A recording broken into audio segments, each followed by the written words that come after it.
Pendant que d'autres construisent leur vitrine numérique, certains regardent, en silence, sans jamais poster. Si vous faites partie de ces observateurs invisibles, ce n'est pas de la timidité. C'est un mécanisme de défense que votre cerveau a activé sans vous prévenir. Aujourd'hui, on décode les 6 signatures psychologiques de ceux qui ne postent jamais, et pourquoi leur silence est plus révélateur que 1000 stories.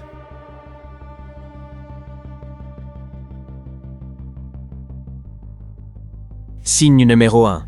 L'allergie à l'inauthenticité. La plupart pensent que ceux qui ne postent pas manquent de confiance. C'est l'inverse. Les recherches en psychologie sociale montrent que les non-posteurs ont souvent un détecteur de fausseté, hypersensible. Ils voient les filtres, les angles calculés, les légendes répétées devant un miroir. Et quelque chose en eux refuse de participer à ce théâtre.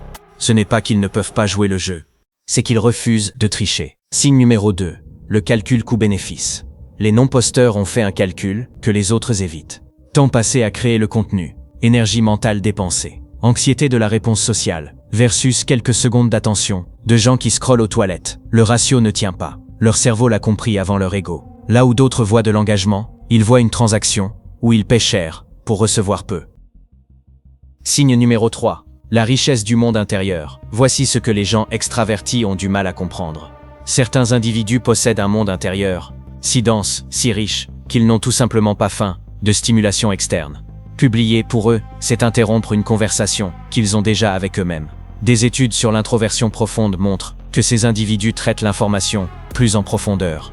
Ils n'ont pas moins à dire. Ils ont tellement à dire qu'un post Instagram leur semble insultant. Signe numéro 4. La protection de l'intimité stratégique. Les non-posteurs comprennent intuitivement un concept que les sociologues appellent la gestion des impressions. Chaque post est une porte ouverte, une invitation à être jugé, analysé, catégorisé par des gens qui n'ont pas mérité cet accès. Regardez, quand vous postez une photo de vacances, vous informez vos proches, mais aussi votre ex, votre patron, ce collègue passif-agressif. Les non-posteurs ont installé un pare-feu psychologique. Ce n'est pas de la paranoïa, c'est de l'hygiène émotionnelle. Signe numéro 5. Le syndrome du spectateur éveillé. Les posteurs réguliers sont dans le film. Les non-posteurs sont dans la salle de projection. Leur silence n'est pas passivité, c'est une position d'observation. Ils voient les tendances avant qu'elles n'arrivent. Ils notent qui change d'opinion selon les modes, qui performe, qui ment. Cette position périphérique leur donne accès à une vision panoramique du comportement humain. Pendant que les autres sont aveuglés par les projecteurs, eux voient toute la scène. Signe numéro 6. Le refus de figer une identité en évolution. Voici un concept rarement discuté. L'identité n'est pas figée. Vous n'êtes pas la même personne qu'il y a 3 ans. Vous ne serez pas la même dans 3 ans. Mais chaque poste est un fossile, une trace permanente d'une version temporaire de vous. Les non-posteurs ressentent intuitivement ce danger. Pourquoi documenter qui vous étiez hier, quand vous êtes occupé à devenir qui vous serez demain? Ils protègent leur droit de changer sans témoin. Mais attention, ce que je vais dire maintenant est crucial.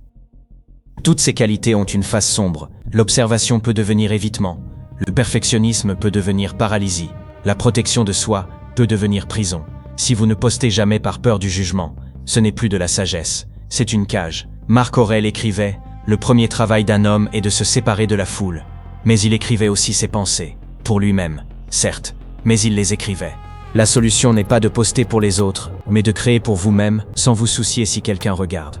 Les stoïciens avaient un concept, le locus de contrôle interne. Votre valeur ne dépend pas du regard des autres.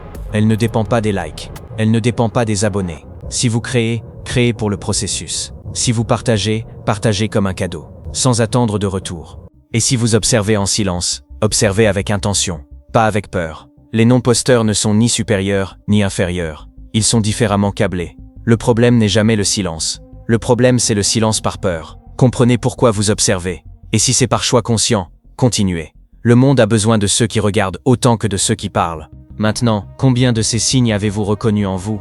1 sur 6, c'est la simple discrétion. 3 sur 6, votre cerveau préfère la profondeur. 6 sur 6, vous êtes un architecte de l'ombre. Mettez votre score en commentaire. Et si vous connaissez un observateur silencieux, envoyez-lui cette vidéo, sans rien dire. Ils comprendront. Diagnostic mental. Décodez votre architecture.